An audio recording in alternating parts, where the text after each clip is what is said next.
नमस्कार बंधुरा आमी Priyanka welcome back to my channel. बंधुरा आज मैं बानिए देखाबो भेनिगारेर रेसिपि बा सिरका जेटाके बोले। तो भेनिगारटा तो नित्य प्रयोजनीय जिनिस, तो एटा किन्तु प्राय रान्नाते रेसिपिते व्यवहार करा हय। तो एटा किन्तु खूब सहजे बानानो जाबे। तो এটা কিন্তু খুব একটা বেশি উপকরণ লাগে না, 5 টাকার মাত্র 5 টাকা খরচ করেই কিন্তু বানানো যায়। তো সবার প্রথমে যেটা লাগবে সেটা হচ্ছে সাইট্রিক অ্যাসিড। তো এটাই সাইট্রিক অ্যাসিডটা কিন্তু দোকানে পেয়ে যাবেন, 5 টাকা মুদির দোকানেই পেয়ে যাবেন এটা আর কি। বা যদি মুদির দোকানে না পান তাহলে কিন্তু ওই অনলাইনেই পেয়ে যাবেন। অনলাইনে নেওয়ার দরকার নেই, মুদির দোকানেই পেয়ে যাবেন। বাজারে বড় বড় দোকান আছে মুদির দোকান, তো সেখানে পেয়ে যাবেন। তো এই সাইট্রিক অ্যাসিডটা কিন্তু এটা কিন্তু অনেকটা চিনির মতন দেখতে। তো এই সাইট্রিক অ্যাসিডটা নিতে হবে। এটা কিন্তু আমি এই চামচটা ব্যবহার করছি, দেখুন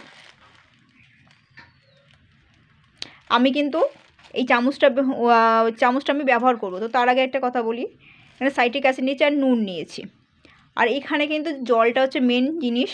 তো যে জলের মধ্যে করবেন, যে ভিনেগারটা বানাবেন, তো ওই জলটা কিন্তু পুরো শুদ্ধ জল নিতে হবে। মানে এইরকম বিসলির বোতল যদি এটা 10 টাকা দিয়ে যদি কিনতে পারেন তো ভালো, যদি না থাকে, আর অনেকে তো আছেন বেশিরভাগই লোকই কেনা জল খান, তো এই জল নিতে হবে কিন্তু পুরো সাদা ধবধবে এই জলটা নিতে হবে।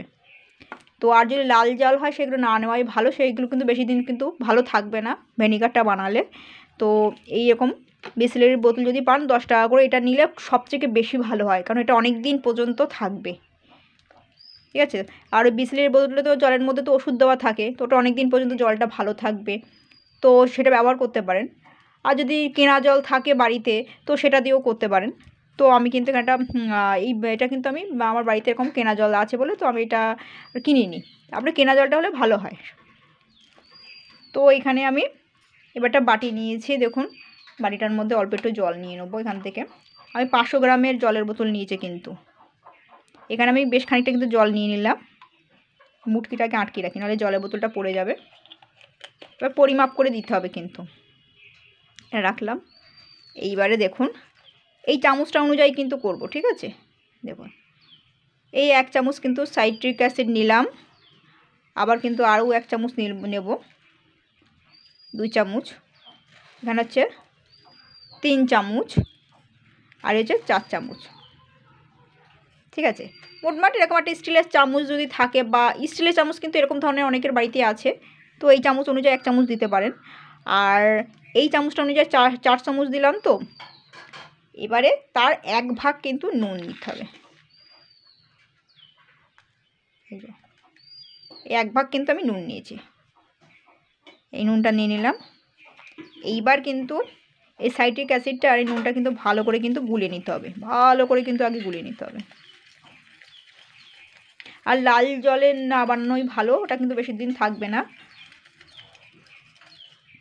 দোকানে কেনা জল নতুবা বাড়িতে অনেকে কেনা জল অনেকে কিনে খান, তো সেটা দিয়েও করতে পারেন। তো আমি আগে ভালো করে কিন্তু গুলে নেবো। এই সাইট্রিক অ্যাসিড আর নুনটা কিন্তু ভালো করে কিন্তু গুলে নিতে হবে। তো দেখুন নুন আর সাইট্রিক অ্যাসিডটা কিন্তু পুরোপুরি গুলে গেছে। তো এবার আমি বোতলের মধ্যে ঢেলে দেবো। জলটা নিয়েছি, একটু নাড়িয়ে নিতে হবে আবার এর মধ্যে দিয়ে, এই যে এই যা পড়ে গেল, এটা গুলে নেব, আস্তে আস্তে করে দিতে হবে। এইবার আমি এটাকে কিন্তু ভালো করে এদিক ওদিক করে নেব। তো বন্ধুরা তৈরি হয়ে গেল ভিনেগার। তো এভাবে বানাবেন, এটা কিন্তু প্রতিদিনের রান্নার জন্য কিন্তু ব্যবহার করা, যারা ওই বেশিরভাগ ওই রেস্টুরেন্টে যারা থাকে তারাই কিন্তু বেশি ব্যবহার করে। বাড়িতে তো অবশ্যই লাগবে এইসব ভিনেগার।